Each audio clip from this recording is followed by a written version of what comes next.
Welcome to Fix It Home Improvement, covering projects that every homeowner should know and great products for home and garden.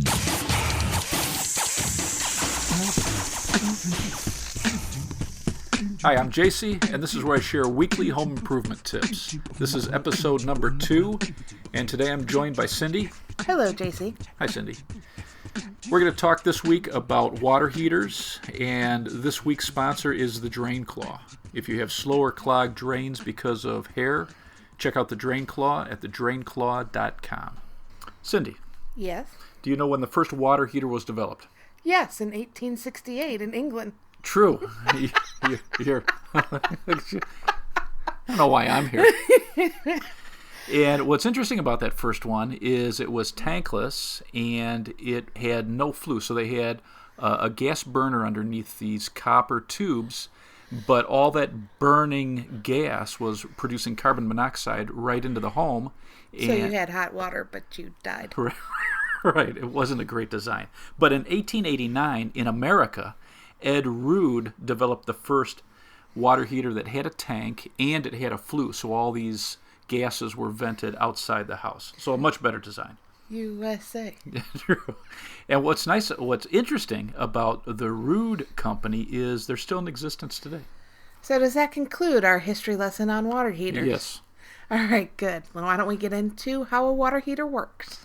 So the most common type of water heater has a tank that stores the water, which is either heated by gas or electric. Okay. Water comes in the top of the tank. And where does that water come from? So it comes from your main into the house, and that's split off in a T. You have half going to all the cold faucets or anything that uses cold water, like a toilet. And then that T goes to the top of the water heater, which feeds all of your hot faucets. Cold water coming into the top of the tank goes into a dip tube, and this dip tube extends all the way down to the bottom of the tank, and that way it doesn't cool off any of the hottest water at the top of the tank. And then the similarities between an electric and a gas water heater, they both have some type of thermostat that's going to turn the water on and off depending on the temperature. And then you're going to have an anode tube, and this prevents corrosion on the inside of a tank because most of these tanks are made of steel. You're also going to have a pressure relief valve, and this is one of the most important parts of your water heater, and we'll talk a little more about it later. If the temperature rises too much or if the pressure builds too much, this is going to release that pressure, and it's going to have some type of pipe that's going to extend down to the floor into a drain or even outside the house to prevent an explosion. So that's kind of the basics on how a water heater works. You're also going to have a valve on the bottom so that you can drain it and remove any buildup of minerals and rust in the tank. What's unique about a gas water heater? So what's unique about gas is that the tank itself has a space right up the middle, so it's almost like a donut. The burner is underneath the tank, and those fumes go up this hollow center and are vented through a flue up and out ductwork out of the house. Okay. And in an electric water heater, you have one or two elements. Most homes have two elements in the water heater, and there's no flue. And that's run normally by 240 volts. So you have 220 volt electric lines coming into an electric tank. So you mentioned before that the tank itself is made out of steel. Yes. Is there a lining inside?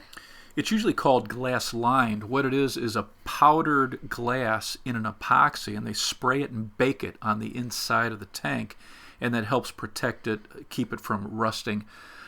But there's always little pinholes. So what they do in water heaters is they put at least one anode tube. It's a sacrificial rod that sits in the water.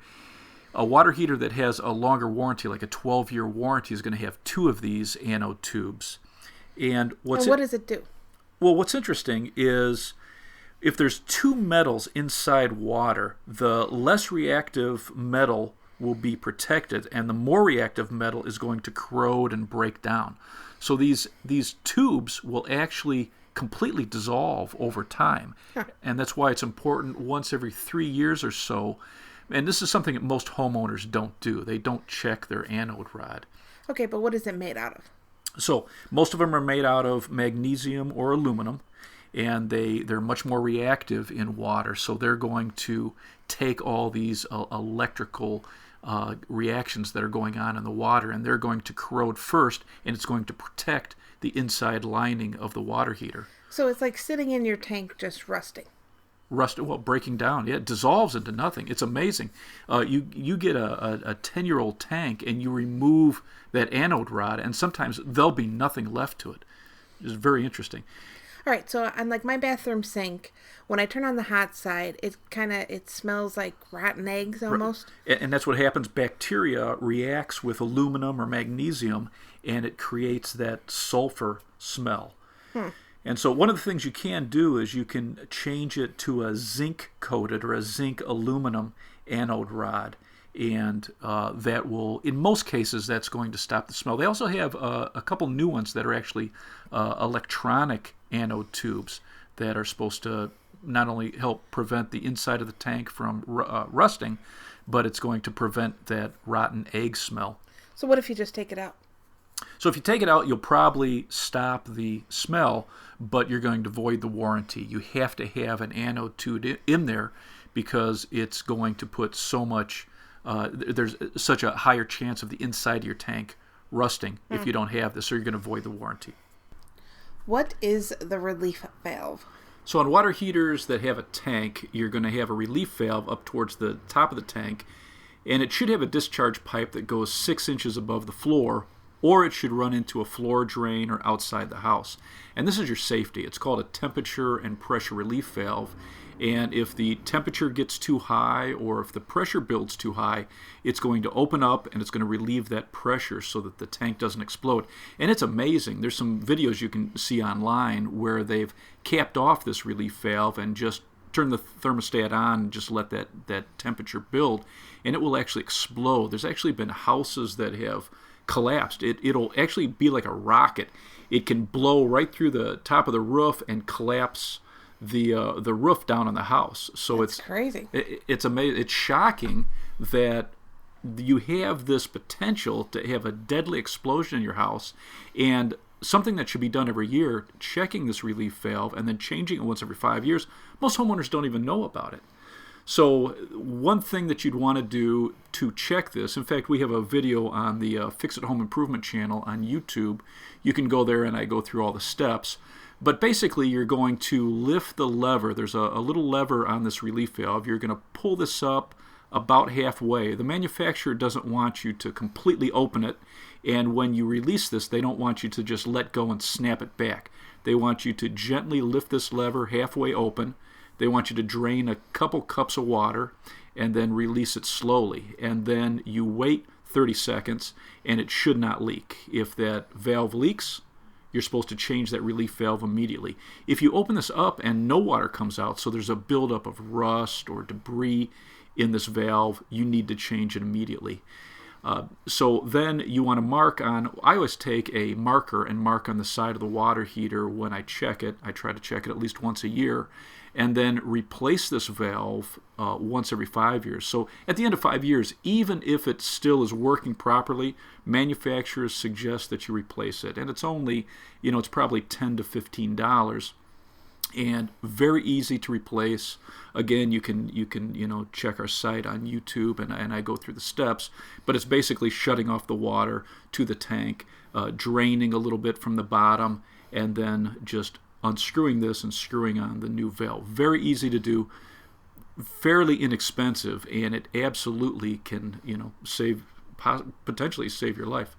One thing you never want to do is cap off the relief valve, and every year we'll get customers coming into the store and say, hey, I've got this valve on my water heater leaking, it's just dripping, can I get a cap or a plug? And that could actually be deadly.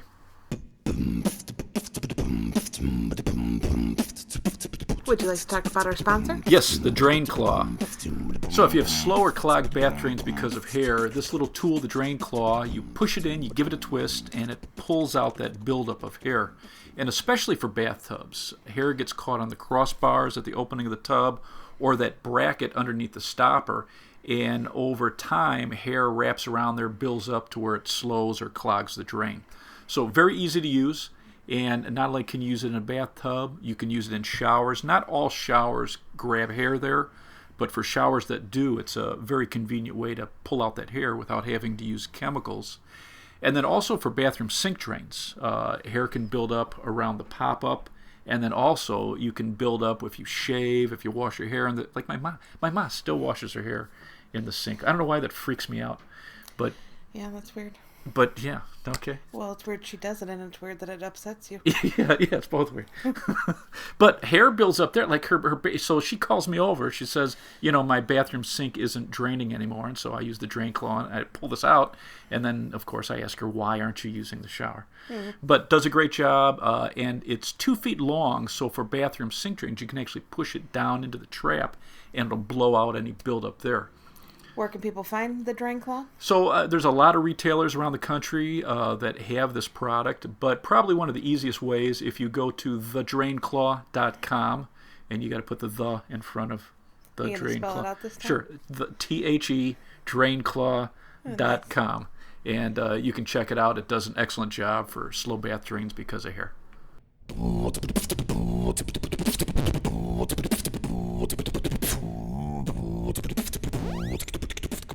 So, back to water heaters. Okay, I'm ready. I got more. How long do they last? I would say the average is around 12 years. You're going to, I've had homes that I've remodeled that had ancient ones, but probably in general, from most manufacturers I've spoke to, 12 years is probably, if you have a water heater that's around 12 years old, it's probably time to start shopping for a new one. So that, late one evening, when the stores are closed, you have a water heater that just starts leaking on you. Is there anything you could do to extend the life of a water heater? Well, a couple things homeowners can do. One of the simplest things that most people don't do is just to drain the water heater once every few months. And in the past, it used to be manufacturers recommended you completely draining the water heater. So opening the bottom valve, shutting off the water to the water heater, and then completely draining it, which is a hassle. It takes a lot of time.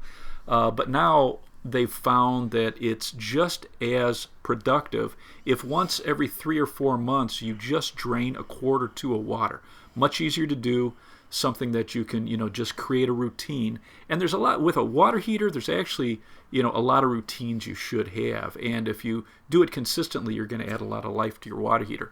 So draining it, you're going to drain out a lot of the buildup of rust, especially depending on your neighborhood. There can be a buildup of calcium and lime, a lot of deposits. It is shocking. When we remodeled houses, we would have some of these old rusty tanks, and we'd take them outside, and the bottom sometimes would break off, and the buildup, you would have inches of debris on the bottom of these tanks. Just amazing. So what manufacturers recommend now is once every, let's say, 3 or 4 months, you're going to shut off the water, the main shutoff valve right above the water heater, and then you're going to connect a hose to the valve on the very bottom of the tank. Now, if you have a gas water heater, you don't have to shut off the gas because you're only going to drain 1 or 2 quarts. If you have an electric water heater, you definitely want to shut off the electric, because if you accidentally remove too much water and that upper element turns on and there's no water touching it, you destroy it immediately. Another routine you should have is checking that anode tube at least once every 3 years. Why? Because if that dissolves and completely dissolves, when you remove it, you'll be able to see whether there's anything left to it. Then that all those electrical and chemical reactions that are going on in the water are going to start attacking the tank, and then you can rust right through the tank. So you always want to have an anode tube in there, especially if you have a water softener. Manufacturers actually recommend that you check it more often than once every 3 years. So if you drain it, if you check your anode tube, it's really going to help add life to the water heater. Another thing a homeowner can add to their system is an expansion tank. And what's that? This is a small tank that has compressed air in it. How big is the tank? Probably about the size of a basketball, maybe a little bit bigger, depending on the manufacturer. And it has, depending on the company, about 40 pounds of pressure, and it has a rubber bladder in this, so as the water heater heats up, water expands, and it needs somewhere to go. And what's interesting is most communities now are starting to put check valves on the main valve coming into the house. So in the past, what would happen is your water heater would heat up, and then it would actually push water back into the city system. It had this give and take, and then it had somewhere to expand to. And now, with most communities with this check valve, there is nowhere for this water to go to when it expands. And an expansion tank will allow that pressure to go into this tank and relieve the pressure on the water heater. So what happens if you don't have an expansion tank?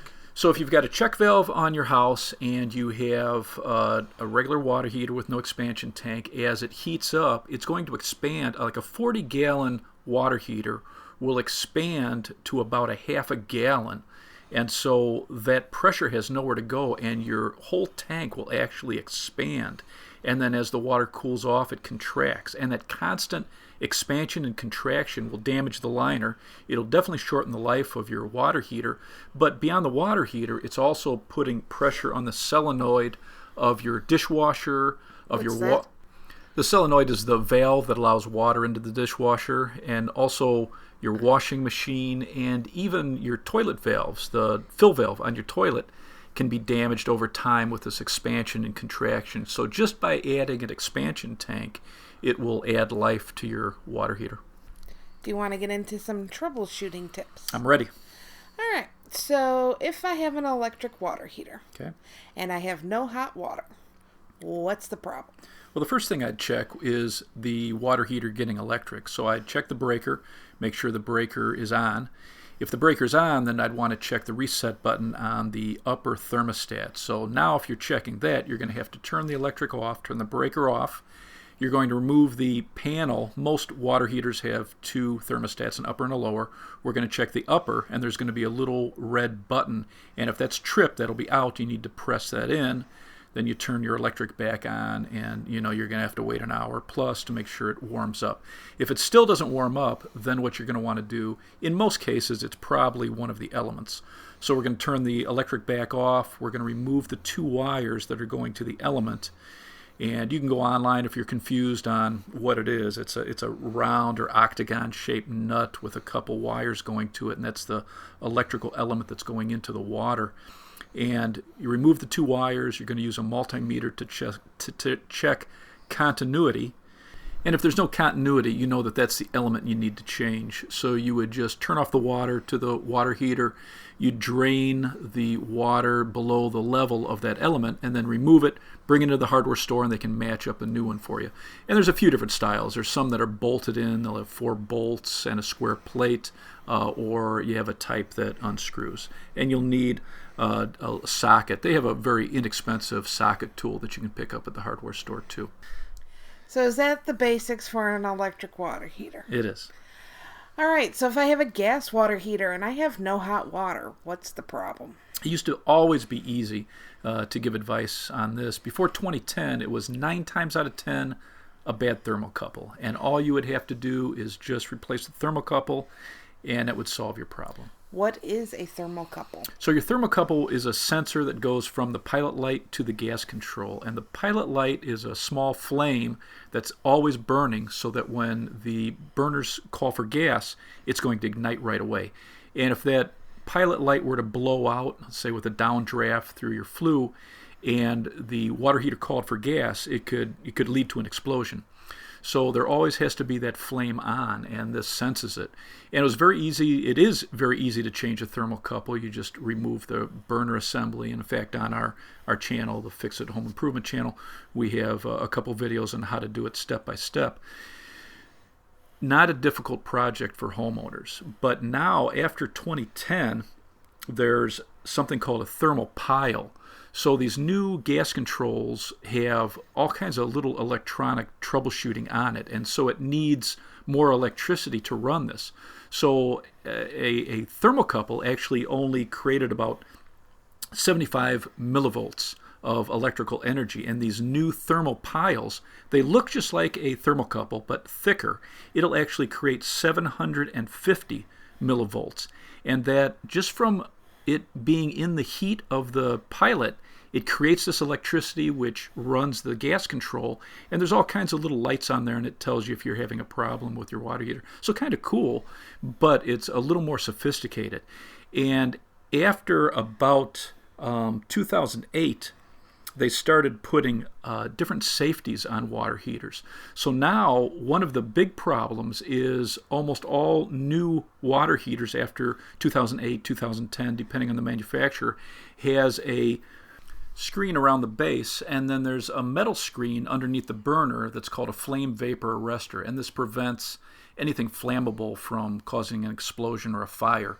So it's a great safety, but now what happens is if there's not enough oxygen moving through to the burner, the flame will flatten out, and there's a couple things that can go. One isn't just put the flame out. The other thing is as this flame flattens out, there's a little sensor on that inner door that is tripped, and it's another safety.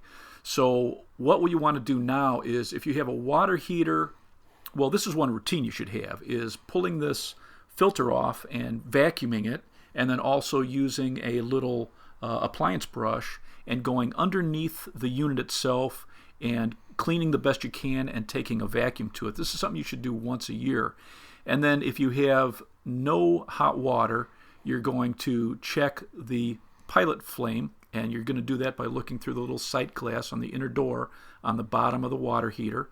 And if there's no flame, you're going to press that little reset button on the inner door. Then you're going to vacuum off your filter, clean underneath the unit itself, and then try to start the pilot again, go through the steps. And then if the pilot won't stay lit, what you're going to do is then change the thermopile. So the newer water heaters are a little more work. You really need to keep those filters clean every year, but they're much safer and they're much more energy efficient. So that's kind of the water heater basics. Oh, that was fun. Okay. So if you want to hear more stuff from us, you can please subscribe. You can go to iTunes or Stitcher Radio and subscribe. And if you liked it, please leave a review for us. That helps us out. It gets the word out about the show. And please tell a friend. That didn't sound like I was begging too much. No, that was good. And then you can also go to our YouTube channel, Fix It Home Improvement channel, and check out some of our videos. You can subscribe there and always ask us any questions. Thanks again to our sponsor, The Drain Claw. At thedrainclaw.com. And I will see you next week, Cindy. Adios.